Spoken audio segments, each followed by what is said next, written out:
बृहद भागवतमृत भगवत कृपासार निर्धारण खंड प्रियतम नामक षष्ठ अध्याय।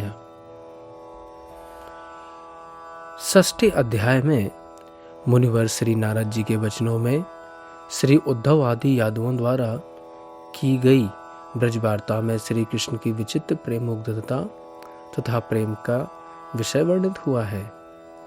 श्री परीक्षित बोले, हे माता, श्री उद्धव जी की महिमा सुनकर परम भागवत श्री नारद जी अपना सब कुछ भूल गए।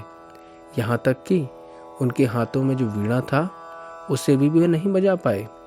श्री नारद जी द्वारका में पहले आया जाया करते थे, अतः महल के गुप्त अद्भुत चित्र विचित्र मार्ग से श्री कृष्ण के निज महल के निकट ही जा पहुंचे। श्री नारद जी उस समय ऐसे प्रतीत होते थे जैसे किसी प्रेत आविष्ट अथवा उन्मादग्रस्त मनुष्य की दशा होती है। वे कभी तो ठोकर खाते, कभी भूमि पर गिर पड़ते, कभी चेष्टा रहित खड़े होते, तो कभी कांपने लगते, कभी लड़खड़ाते थे, कभी आर्त स्वर से रोने लगते, कभी नाचते थे और कभी कभी एक साथ ही समस्त प्रेम विकार उनके अंगों में उदित होते थे। हे माता, अब आप विशेष रूप से सावधान हो जाओ, मुझको भी स्थिरता प्रदान करो और आप भी धैर्य से आगे सुनो। राजा परीक्षित ने माता जी को इस श्लोक में सावधान रहने की प्रार्थना की है। इसका कारण यह है कि इसके आगे श्री कृष्ण के परम अद्भुत चरित्र का वर्णन होगा, जिसमें उनकी परम मोहिनी प्रेम अवस्था का कथोपकथन है। उसको सुनने कहने से वक्ता एवं श्रोता दोनों का प्रेम विभोर होना संभव है। अतः राजा परीक्षित ने माता जी को सावधान किया और साथ ही अपने लिए भी उन्हें सचेष्ट किया कि यदि मैं प्रेमवश अधीर हो जाऊं तो आप मुझे स्थिरता व धैर्य देना, ताकि जिस प्रसंग को आप सुनना चाहती हैं मेरे निर्णय काल से पहले पहले उसे मैं आपको पूरा पूरा सुना सकूं।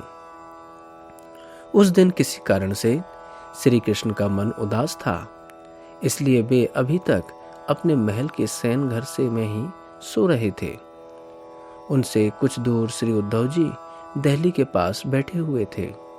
उनके पास श्री बलदेव जी, श्री देवकी जी, श्री माता रोहिणी तथा रुक्मणी जी, सत्यभामा आदि सब श्री कृष्ण के महिषीगण तथा कृष्ण की माता कंस की माता पद्मावती, जो भगवत सम्मुखता को हरण करने वाली हैं, बैठी हुई हैं और सब दासियां भी वहां उपस्थित थीं।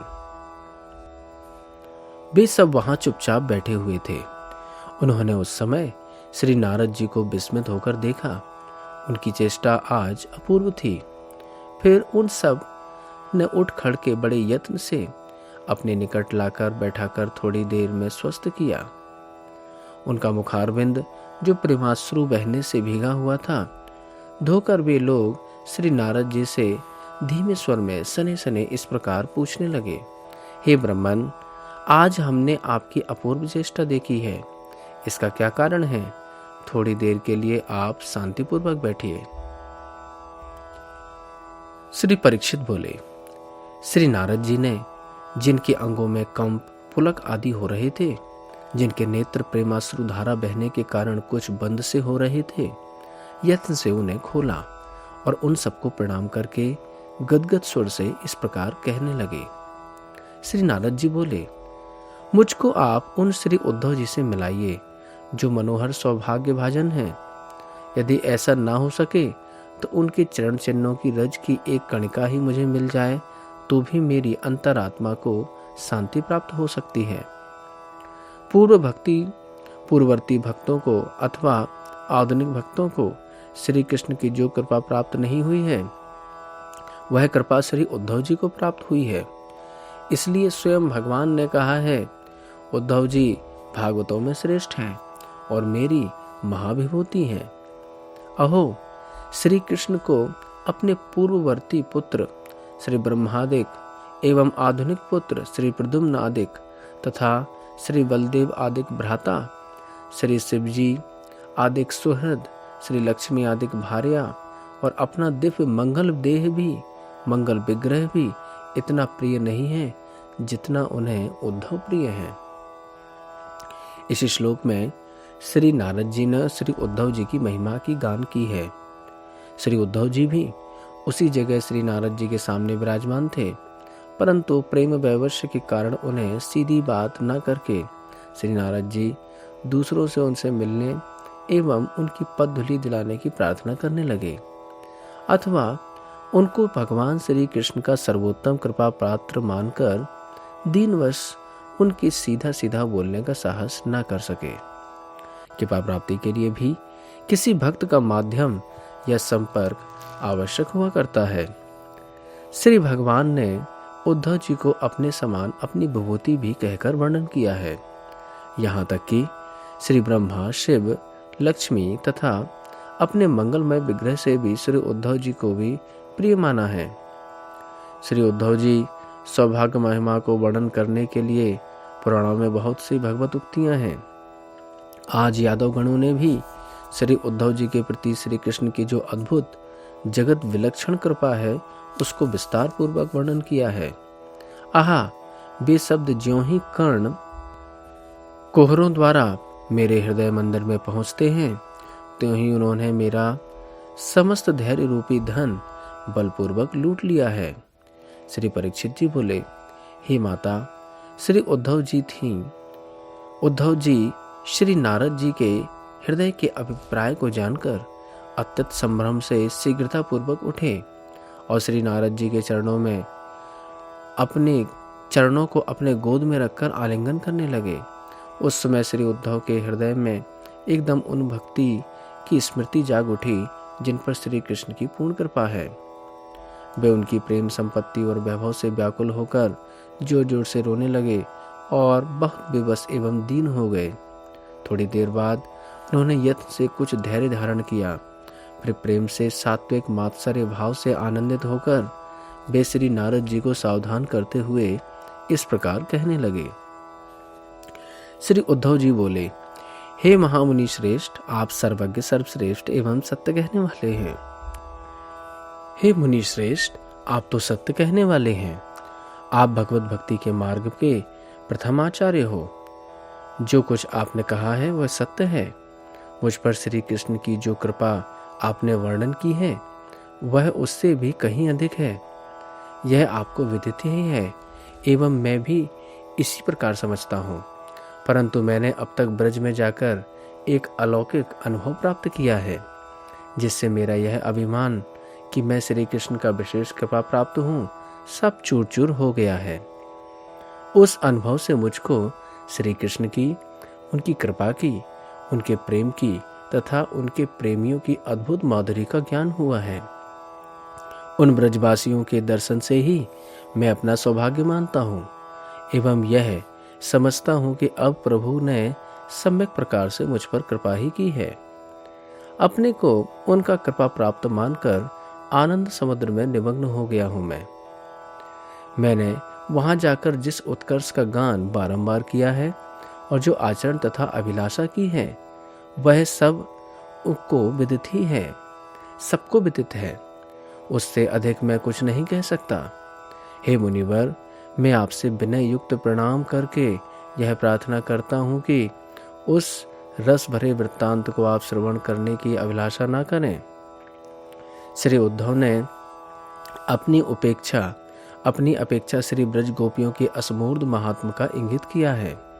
उन्होंने कहा है, मैंने जो उन श्री राधा आदि ब्रज गोपियों की चरण धूलि प्राप्त करने के लिए ब्रज की गुल्मलता होने की जो हार्दिक अभिलाषा की है, यह बात सुप्रसिद्ध है। उन्होंने फिर कहा, हे मुनिवर, अब तुम उस रस भरे वृत्तांत को अर्थात श्री राधादिक ब्रज रमणियों के सौभाग्य की महिमा की बात यहाँ पर मत लाओ। यह बात श्री उद्धव ने इसलिए कही कि यहाँ श्री रुक्मणी, सत्यभामा आदि महिषीगण विद्यमान हैं। उन्हें श्री राधा आदि की सौभाग्य महिमा सुनने से दुख होगा। सपत्नी भाव है ना। द्वितीयतः श्री भगवान श्याम सुंदर के हृदय में भी ब्रज की स्मरण नई हो जाएगी, जिससे उनको भी प्रेम विकलता होने की पूरी आशंका है। श्री परीक्षित जी बोले, श्री उद्धव के वाक्यों की अभिप्राय को जानकर श्री रोहिणी जी, जो बहुत समय तक गोकुल में रहने के कारण वहां के निवासियों को अत्यंत प्रिय थी, प्रेमाश्रु बहाती हुई इस प्रकार कहने लगी। श्री रोहिणी जी बोली, अरे अब रहने दीजिए।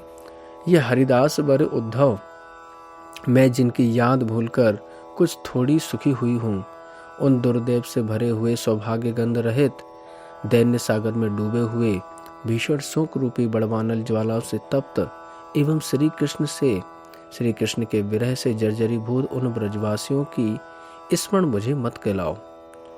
जब श्री वसुदेव जी ब्रज से मुझको यहाँ लाए थे, तब उस समय श्री यशोदा जी के महान रोदन को सुनकर पाषाण भी रोने लगे और निश्चय ही ब्रज के भी टुकड़े टुकड़े हो गए, वज्र के भी टुकड़े टुकड़े हो गए।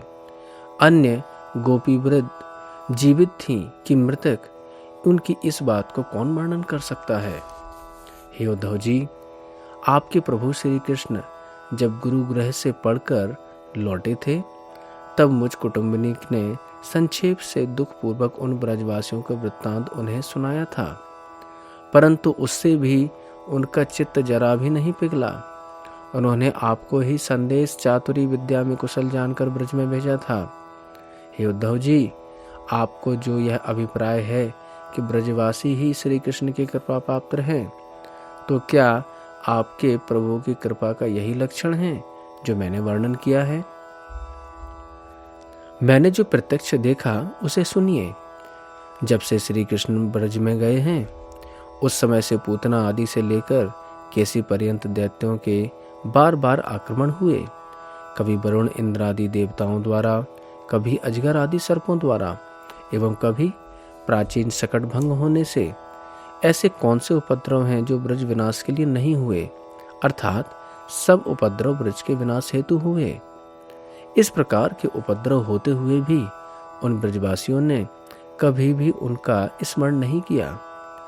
श्री कृष्ण की रूप गुण माधुरी से मोहित होकर वे सदैव उनकी मंगल कामना ही मनाते रहे। अपनी कुशलता का तो उन्होंने कभी भी ध्यान नहीं किया।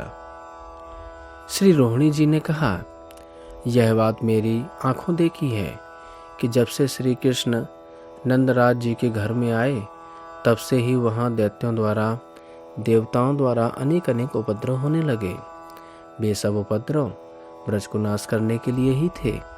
उन उपद्रवों से ब्रजवासी महादुखी हुए, परंतु उन्होंने यह नहीं सोचा कि इन उपद्रवों का आखिर कारण क्या है। अपने दुख की उन्होंने चिंता नहीं की। विचार किया जाए तो उन उपद्रवों को कारण श्री कृष्ण ही तो थे, परंतु उनकी प्रीति श्री कृष्ण में बढ़ती ही गई एवं श्री कृष्ण की मंगल कामना में ही वे लगे रहे। उन्होंने अपने दुखों को मिटाने के लिए कभी श्री कृष्ण से प्रार्थना तक नहीं की और ना ही श्री कृष्ण ने उनके दुखों की ओर ध्यान दिया। इसका कारण है, श्री रोहिणी जी ने बताया कि वे ब्रजवासी उनकी सहज स्नेह में लुटे ठगे से ही रह गए। उन्होंने अपना सर्वस्व ही इनके सुख निमित्त अर्पण कर दिया है। इनका कोई भी अपना स्वार्थ न था, ऐसे थे वे ब्रजवासी। श्री रोहिणी जी ने आगे कहा, उन ब्रजवासियों ने स्वाभाविक प्रेम से अपना जो कुछ भी था उसे नंदनंदन श्री कृष्ण के सुख के लिए ही अर्पण कर रखा था। उस समय भी तुम्हारे प्रभु ने उन ब्रजवासियों के लिए कुछ ना किया, किंतु अब जब तुम्हारे प्रभु श्री कृष्ण के समस्त कार्य सिद्ध हो गए हैं, वे जो कुछ कर रहे हैं उसको मैं किससे क्या कहूं। श्री परीक्षित बोले, हे माता, श्री रोहिणी के वचन सुनकर दुष्ट कंस की माता पद्मावती, जो निर्लज्ज चेष्टा एवं बुढ़ापे के कारण विचारहीन है, सिर को कपाती हुई बात काटकर इस प्रकार कहने लगी। पद्मावती बोली, अहो, बड़े दुख की बात है। बालकपन से ही श्री कृष्ण कांटों के वन में उन निर्दयी गोपों की गायें चराते रहे। उनके चरणों में पादुका तक उन्होंने नहीं पहनाई। कभी भूख से आतर होकर उन्होंने किंचित गोरस माखन खा लिया तो उन गोप स्त्रियों ने उन्हें बांध तक दिया। उनको बहुत बुरा भला कहकर चिल्ला उठती थीं परंतु श्री कृष्ण ने यह सब दुख काल गति जानकर सहन किया। अब आप बताओ, इससे अधिक उन ब्रजवासियों के लिए वे क्या करते? श्री परीक्षित बोले, श्री रोहिणी जी बड़ी बुद्धिमती थीं, गंभीरता से पूर्ण थीं एवं समस्त ब्रज की वह प्रिय थीं। अतः पद्मावती के वाक्यों का तिरस्कार करके अपनी बातों को विस्तार पूर्वक पुनः कहने लगी। श्री रोहिणी जी बोली, शत्रुओं को मारकर श्री कृष्ण ने यादवों की राजधानी मथुरा को जीत लिया और अब वे राज राजेश्वर होकर द्वारका में आकर सुख से निवास कर रहे हैं।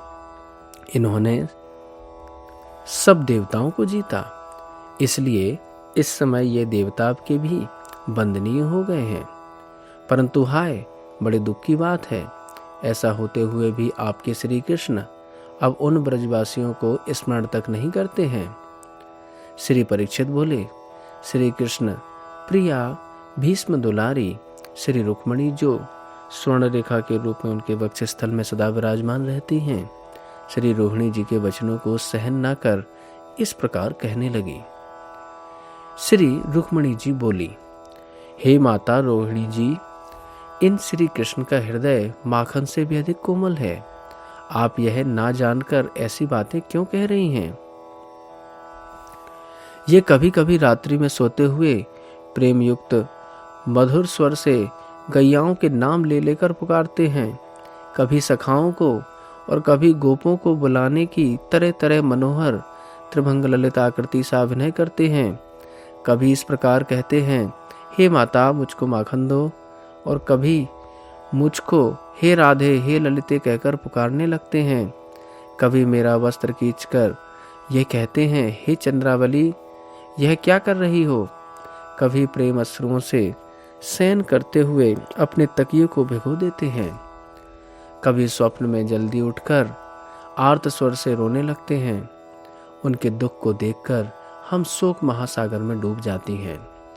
आज भी उन्होंने रात्रि में कोई ऐसा स्वप्न देखा है, उसके शोक से ये उदास चित्त एवं आतुर होकर रो रहे हैं। ओढ़ने के वस्त्र से अपना मुखारविंद ढककर सोते हुए की तरह लेटे रहते हैं।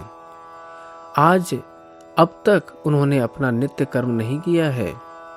श्री परीक्षित बोले, हे माता, इसके पश्चात श्री कृष्ण और पटरानियों के सहित इनकी परम प्रिया श्री सत्यभामा श्री रुक्मणी की बात काटती हुई ईर्ष्या से इस प्रकार कहने लगी, हे रुक्मणी जी, केवल निद्रा में ही प्रभु ऐसा करते हैं, आप ऐसा क्यों प्रलाप कर रही हो?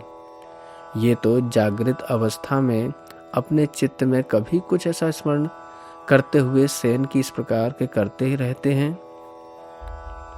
हे बहन, हम तो इनकी नाम मात्र की स्त्रियां हैं, वास्तव में इनको ब्रज गोपियों ने की दासियां भी हमसे अधिक प्रिय हैं।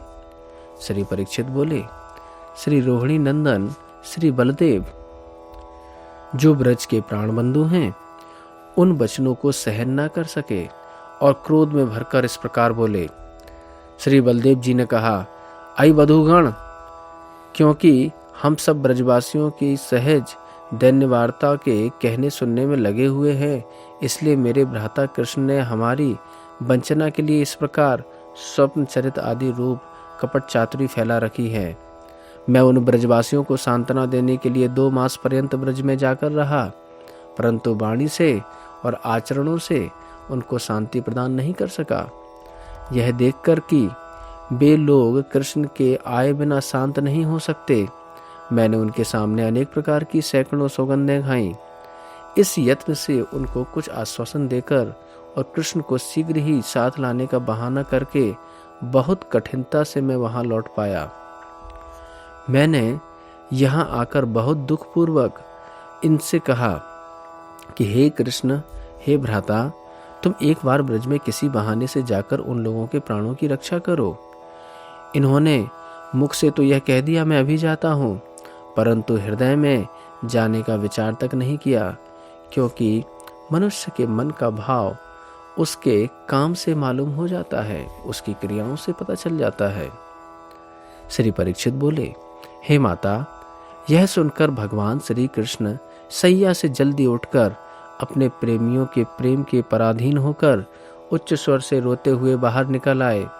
जो दूसरों पर अनुग्रह के लिए व्याकुल रहते हैं, वे श्री कृष्ण अपने खिले हुए कमल नेत्रों से प्रेम अश्रु की धारा बहाते हुए गदगद स्वर से इस प्रकार कहने लगे।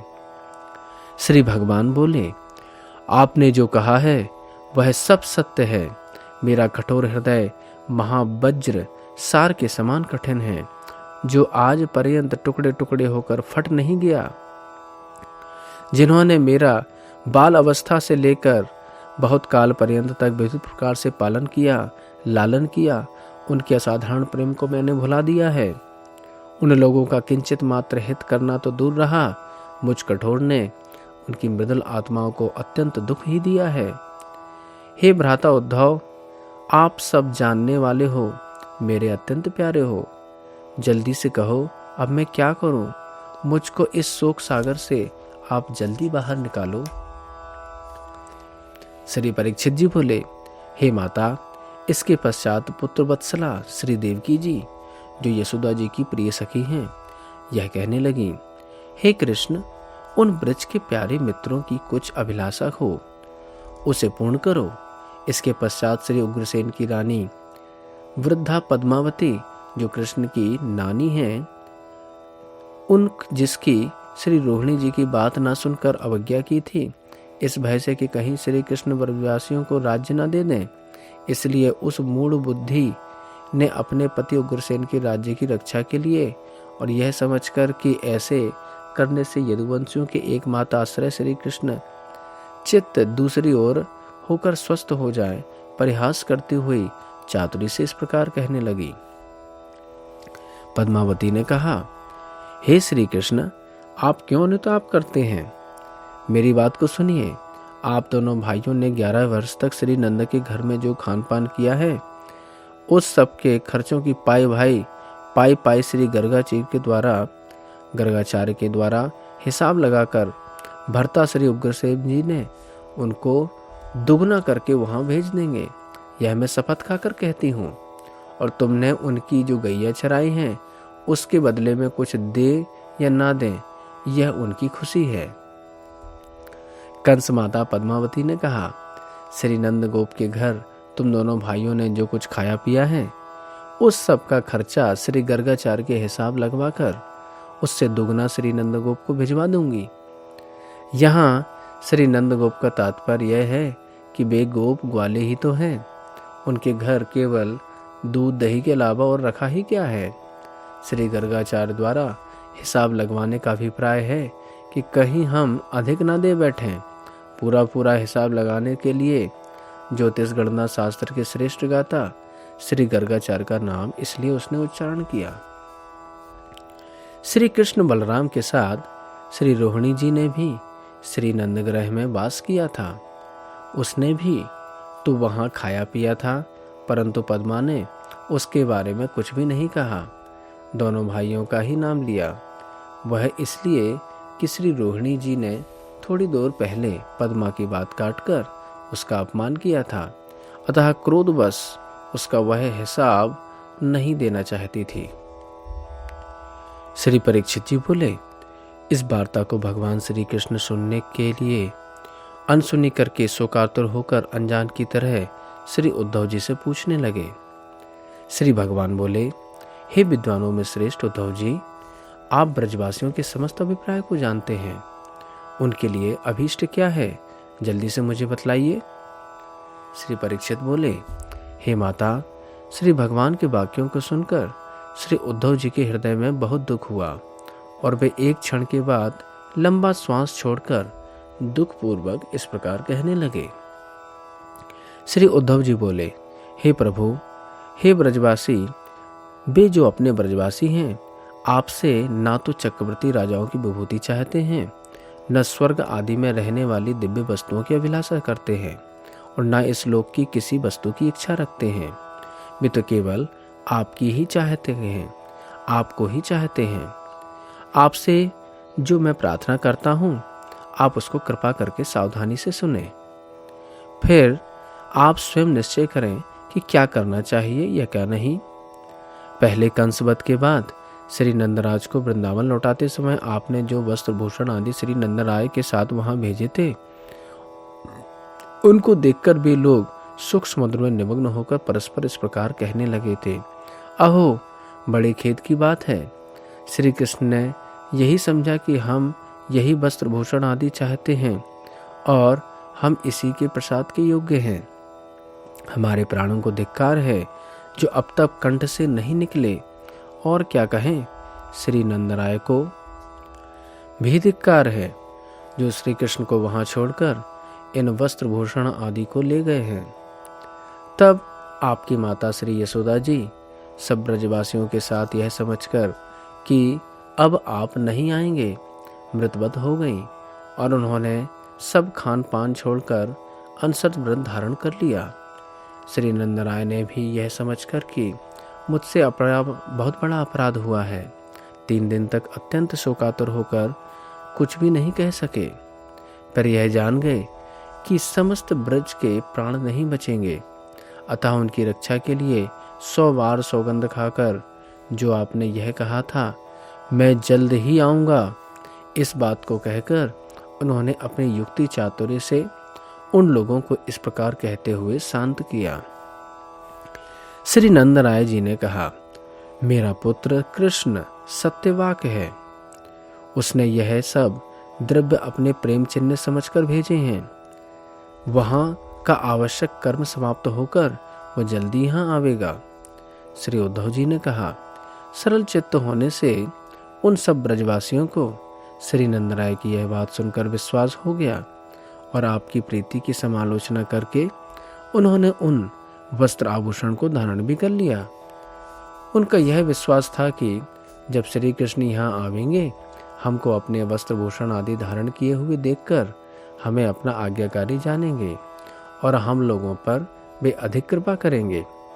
परंतु आपने वहां ना जाकर मुझको ही संदेश देने भेजा। उससे वे सब ब्रजवासी मृतप्राय से ही हो गए थे। मैंने देखा, उनकी अवस्था को देखा, तो मैं उनसे यह प्रतिज्ञा करके कि श्री कृष्ण ब्रज में आएंगे, इस प्रकार बहुत प्रयत्न से मानो उनको भिजवाकर उनको जिवाकर यहाँ आया हूँ। उनको जिला करके मैं यहाँ आ पाया। आपकी प्राप्ति के लिए उन लोगों ने समस्त भोग पदार्थों का परित्याग कर दिया, और वे लोग जिस अवस्था में इस समय हैं उसको अपने भाई श्री बलदाव जी से तो पूछिए। श्री उद्धव जी ने कहा, प्रभु अनेक दिन गुजरने पर भी आप स्वयं ब्रज में ना गए और मुझे भेज दिया। यदि आप कहें मेरे संदेश से उनको सांत्वना मिलनी चाहिए थी, इसके उत्तर में सुनिए। वे ब्रजवासी आपके संदेश को सुनकर बजाय आश्वस्त होने के मृतवत ही हो गए थे। कारण है कि जीवन धारण कर रहे थे, केवल आपकी दर्शन की आशा में। आप ब्रज लौटेंगे इसी आशा पर वो जीते जा रहे थे। आपने संदेशा ऐसा भेजा कि मेरा आपसे कभी वियोग नहीं है। मैं आपकी आत्मा हूँ, मैं सबका उपादान हूँ। पंचभूतों के तरह तुम्हारे शरीर, मन, इंद्रिय, बुद्धि सबके भीतर बाहर मैं ही व्याप्त हूँ, अर्थात तुम्हारा हमारा कभी वियोग ही नहीं है। इस संदेश से उनको दर्शन की आशा बिल्कुल जाती रही। वे आश्वस्त कैसे होते? उनका धैर्य टूट गया और मानो वे मृतकवत ही हो गए। श्री उद्धव जी ने आगे कहा, मैं तो उनको आपके आने का विश्वास देकर मानो मृतकों में मैं प्राण डालकर चला आया था, परंतु फिर भी आप वहां न गए और बलदेव जी को भेज दिया। हमने इतना तो सुना है कि अब उन्होंने समस्त भोग पदार्थों का त्याग कर दिया है। उनकी अवस्था आगे वर्णन करने में मुझे असमर्थ, कुछ मुझ में सामर्थ्य नहीं है। उसे अब श्री बलराम से पूछिए। जब श्री उद्धव जी ब्रज में गए थे तो श्री मद भागवत में वर्णन आता है, राधा आदि ब्रज गोपीगण की इस प्रकार की अवस्था न थी कि उन्होंने समस्त भोगों को त्याग कर रखा हो। श्री उद्धव जी ने देखा उन्होंने भूषण धारण कर रखे थे, पुष्टांग भी थे। वे सवेरे उठकर दधि मंथन करती थी। उनके मुखमंडल पर कुमकुम भी लिप्त था और कपोलों पर कुंडल भी शोभायमान हो रहे थे। उनके हाथों में कंगन वलय भी विराजमान थे। इसका कारण यह था कि वे नंद महाराज के वचनों पर विश्वस्त थीं और नित्य प्रतीक्षा करती थीं, ना जाने किस समय प्राणपति श्री श्याम सुंदर आ जाएंगे। अतः उन्होंने भूषण आदि श्रृंगार की सामग्री का त्याग नहीं किया था। किंतु जिस समय श्री बलराम जी गोकुल पहुंचे, उस प्रसंग में श्री उद्धव जी ने स्पष्ट वर्णन किया है कि उन ब्रजवासियों ने अपने समस्त भोग श्री कृष्ण के विरह में त्याग दिए थे एवं उनके लिए श्री कृष्ण का दारुण विरह व्याप रहा था। श्री परीक्षित जी बोले, हे माता, श्री कृष्ण के विच्छेद भय से दुखित होकर श्री देवकी रुक्मणी आदि का मुख मलिन हो गया और वे नीचे को मस्तक करके अपने नेत्रों से अश्रु बहाने लगीं। जो ही कोमल हृदय श्री कृष्ण ने उनकी यह अवस्था देखी तो उन्होंने स्नेह से व्याकुल होकर इशारे से कागज कलम दवात लाने के लिए कहा। उन ब्रजवासियों को विश्वास दिलाने के लिए कि मैं स्वयं अपने हस्तकमल से उनको उस प्रेम पत्र को ब्रज में भेजने के लिए इस प्रकार लिखने लगे, मेरे प्रियजनों, यहाँ के शेष कार्य को समाधान करके और बंधुओं को आश्वासन देके मुझे आप लोग ब्रज में आया ही समझें। श्री कृष्ण की चेष्टा का अभिप्राय समझकर श्री उद्धव जी, जो ब्रजवासियों के मन को जानने वाले हैं, अति आर्त होकर रोते हुए शपथ खाकर इस प्रकार कहने लगे। श्री उद्धव जी बोले, हे प्रभु, यह निश्चय समझे कि आपके चरणार बिंद पधारे बिना वहां के लोग किसी प्रकार के प्राणों को धारण नहीं कर सकेंगे। इसके अतिरिक्त उनको किसी वस्तु की इच्छा तक नहीं है। श्री परीक्षित बोले, तब दुष्ट बुद्धि कंस की माता सिर कपाती हुई हंसकर इस प्रकार कहने लगी, अरे हीन बुद्धि देवकी, हूँ अब मैंने अच्छी तरह से समझ लिया है। उन धूर्त गोपों ने इस उद्धव को लगाकर बहुत देर तक गोरस देकर अपने बस में कर लिया है। अब वे लोग इसकी सहायता से तेरे पुत्र को ले जाकर फिर उसी भयंकर दुर्गम कंटक युक्त वन में, जिसमें हिंसक जीव रहते हैं, अपने पशुओं की रक्षा करने के लिए पुनः उसकी इच्छा करते हैं। श्री परीक्षित बोले, इस घृणित वाक्य को श्री राम माता रोहिणी जी, श्री यशोदा जी की प्रिय सखी हैं, जो सुनकर सहन नहीं कर सकी और कुपित होकर इस प्रकार कहने लगी। श्री रोहिणी जी बोली, अरे कंस माता, वे ब्रजवासी जो एक क्षण भी इनके देखे बिना प्राण धारण नहीं कर सकते, क्या वे इनको गौ चराने के लिए बुला रहे हैं?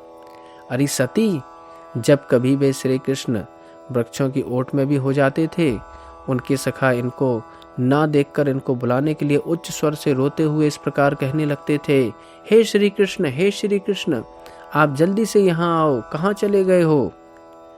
यहाँ श्री रोहिणी जी ने पद्मा को सती कहकर संबोधन किया है।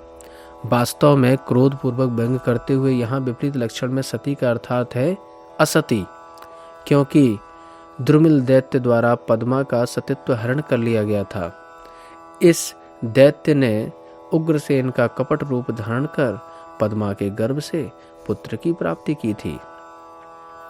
जब श्री कृष्ण गौओं को चराने के लिए वन में जाते थे, तब उनके विरह में ब्रजवासी लोग श्री राधा आदि ब्रज गोपी वृंद उस दिन काल में प्रलय काल की रात्रि समझते हुए एक एक क्षण को युग के बराबर बिताते थे और बार बार सूर्य गोरज तथा इनके आने के मार्ग को देखते रहते थे।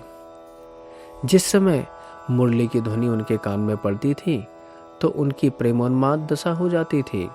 वास्तव में बात यह है कि श्री कृष्ण तो उन रमणीय वनों में अपने भैया दाऊजी और ग्वाल वालों को साथ लेकर केवल गोचारण के बहाने से विहार करने के लिए नित्य जाते थे।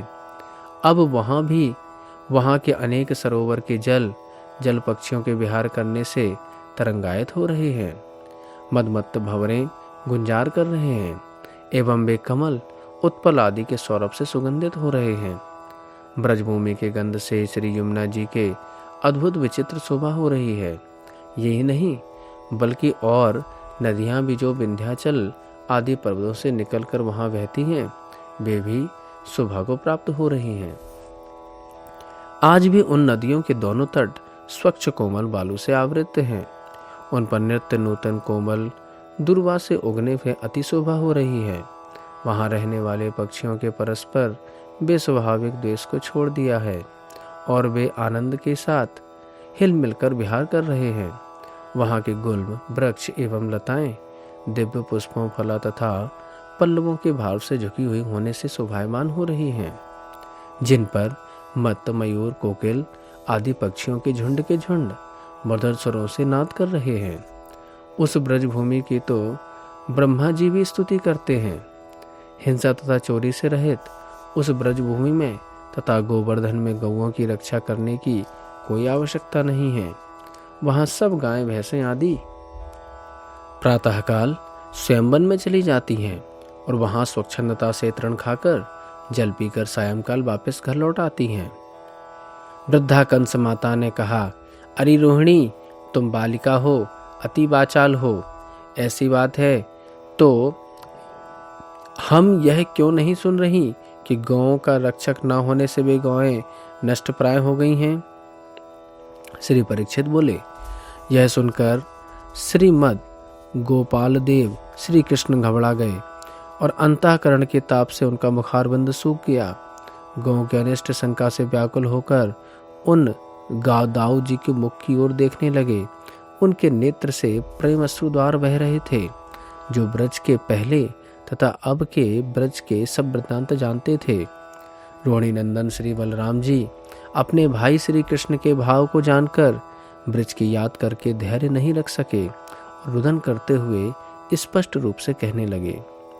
श्री बलदेव जी बोले, हे कृष्ण, गोयों की तो बात ही क्या है, और जो भी आपके प्रिय मृग, पक्षी, भांडीर, वट तथा कदम आदि वृक्ष, लता, कुंज, तृण आदि हैं, उन्होंने भी अपने प्राणों को आपके चरणों में अर्पण कर दिया है। श्री गोवर्धन तथा यमुना आदि नदियां भी क्षीणता को प्राप्त हो गई हैं। हे भैया कृष्ण, वहाँ के कुछ भी मनुष्य केवल आपके सत्य वचनों को और विश्वास करते हुए दर्शन आशा से केवल अपने प्राणों को रखे हुए हैं। बस इसी में समझ लो और ज़्यादा सुनने की इच्छा मत करो। इस अवस्था पर यदि आप उन पर अनुग्रह नहीं करेंगे तो यमराज उन सबको अवश्य ही ग्रस लेंगे। श्री बलदेव जी का कहने का भाव है, हे कृष्ण, आपके दर्शन बिना गौएं, मृग, पक्षी, वृक्ष, लताएं, तृण, कुंज आदि, यहाँ तक कि नदी, सरोवर और गिरिराज पर्वत भी क्षीण हो रहे हैं। अनेक मनुष्य तो समस्त विषय भोग त्याग कर देहानुसंधान रहित हो गए हैं। हाँ, कुछ लोग तो हैं जो आपके वचनों पर दृढ़ विश्वास किए हुए हैं और आपके दर्शन की आशा में अभिजीवित हैं। श्री भगवान ने श्री नंदराय जी को मथुरा से ब्रज भेजते समय यह कहा था, हे पिताजी, अब आप लोग ब्रज में जाइए। इसमें संदेह नहीं कि हमारे बिना आपको वात्सल्य स्नेहवश अति दुख होगा, परंतु यहाँ के सुहृद बांधवों को सुखी कर हम सब लोग को मिलने जब आवेंगे। अतः श्री भगवान के वचनों पर विश्वास कर उनके दर्शनों की आशा में सब ब्रजवासी प्राणों को धारण किए हुए थे। श्री भगवान वाक्य हैं, उनके वचन कभी झूठे नहीं होते। सो भगवान ने अपने वचनों को भी सत्य किया। दंतवक्र को मारने के बाद आप वृंदावन में लौट आए और उसके बाद आपने अपनी ब्रजलीला को अप्रकट किया। इसका वर्णन श्री गोपाल चंपू के अंतिम अध्यायों में विस्तार से मिलता है। अंत में श्री बलदेव जी ने कहा, इससे अधिक वृत्तांत सुनने की आप इच्छा मत करो। कारण है कि प्रियजनों के दुख समाचार को सुनने में महा अनर्थ उत्पन्न हो सकते हैं, ऐसा शास्त्र का कथन है। श्री बलराम जी ने आगे कहा, ब्रज की वास्तविक दशा क्या कहें। वहां इस बात का बड़ा दुख है कि काली हृदय को आपने विष रहित कर दिया है, नहीं तो ब्रजवासी विष पान से अपने प्राणों का विसर्जन कर देते। बड़े शोक का दूसरा कारण सुनिए। श्री यमुना में भी थोड़ा सा ही जल रह गया है, जिसके कारण सूखी सी वह प्रतीत होती है। वरना वे डूबकर ही प्राण त्याग देते। श्री गोवर्धन आपके कर कमलों में उठाकर स्वर्ग तक पहुंच गया था, अब भी वह बहुत नीचा हो गया है, नहीं तो पर्वत से ही गिरकर अपने प्राणों को त्याग कर देते। और वहां कहने के लिए आप लोगों ने अपना खान पान तो बंद करा ही दिया है, परंतु उनके प्राण आपके नाम अमृत के सेवन से अटके हुए हैं।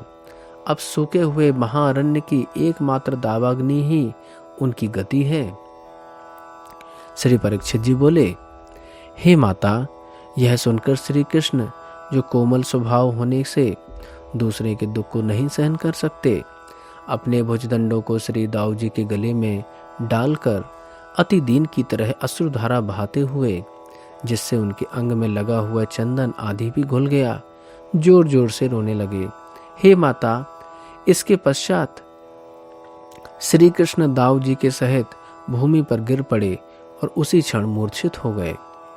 उनके रुदन के दुख से दुखी हुए इस अपूर्व घटना को देखकर रोहिणी, उद्धव, देवकी, रुक्मिणी, सत्यभामा आदि तथा और सब अंतःपुर में रहने वाले बार बार रुदन करते हुए व्याकुल हो उठे।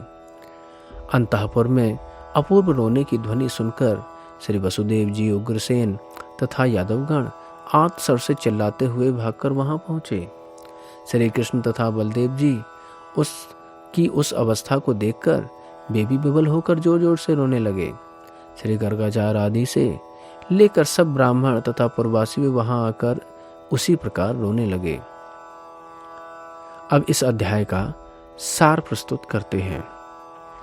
इस छठे अध्याय में श्री नारद जी श्री उद्धव जी के पास गए एवं उन्होंने श्री कृष्ण की कृपा प्राप्त कहकर ऐसा वर्णन किया कि उन्हें श्री कृष्ण की कृपा प्राप्त है। श्री उद्धव जी ने श्री कृष्ण की कृपा प्राप्ति को स्वीकार किया, परंतु इस प्रकार की, श्री कृष्ण ने मुझे अपने परम कृपा पात्र ब्रजवासी जनों के पास दूत बनाकर भेजा और मैं उनके आत्मीय जनों को दर्शन करके कृतार्थ हुआ, इसीलिए मैं अपने ऊपर उनकी कृपा को स्वीकार करता हूँ। इसी प्रसंग में उन्होंने ब्रजवासियों की अनुपम शुद्ध प्रीति तथा सर्वोत्कृष्ट महिमा का वर्णन करते हुए उन्हें श्री कृष्ण का परम कृपा पात्र निरूपण किया। परंतु रोहिणी जी, उद्धव जी तथा श्री बलराम जी ने ब्रजवासियों के प्रति कृष्ण कृपा को अस्वीकार करते हुए उनके प्रति श्री कृष्ण की कठोरता, अवहेलना और अकृतज्ञता का अपूर्व ढंग से परिचय दिया। उन्होंने ब्रजवासियों की कृष्ण विरह अवस्था का हृदय विदारक चित्र खींचा, साथ ही ब्रज के पशु पक्षी, वृक्ष, लता, नदी, पर्वत आदि में कृष्ण विरह के दारुण प्रभाव का भी संकेत किया। उसके बाद श्री कृष्ण ने अपने प्रिय ब्रजवासियों की उस दुर्दमनीय विरह दशा का अनुभव किया तथा उनके प्रति अपनी कृपा शून्यता का भी अनुभव करके व्याकुल हो उठे। अंत में उनके दुख में अति दुखित होकर श्री कृष्ण उच्च क्रंदन करते हुए मूर्छित ही हो गए। समस्त द्वारकावासी उच्च स्वर में रोने लगे। अब ब्रह्मा जी युक्ति पूर्वक जैसे श्री कृष्ण की चेतना विधान करते हैं, उसे परवर्ती 7वें अध्याय में दिखाया गया है। इस प्रकार श्रीमद् भागवत अमृत में भगवत कृपासार निर्धारण खंड में प्रियतम नाम 6 अध्याय पूर्ण हुआ। श्री श्री राधा श्याम सुंदर चरणार्पणमस्तु।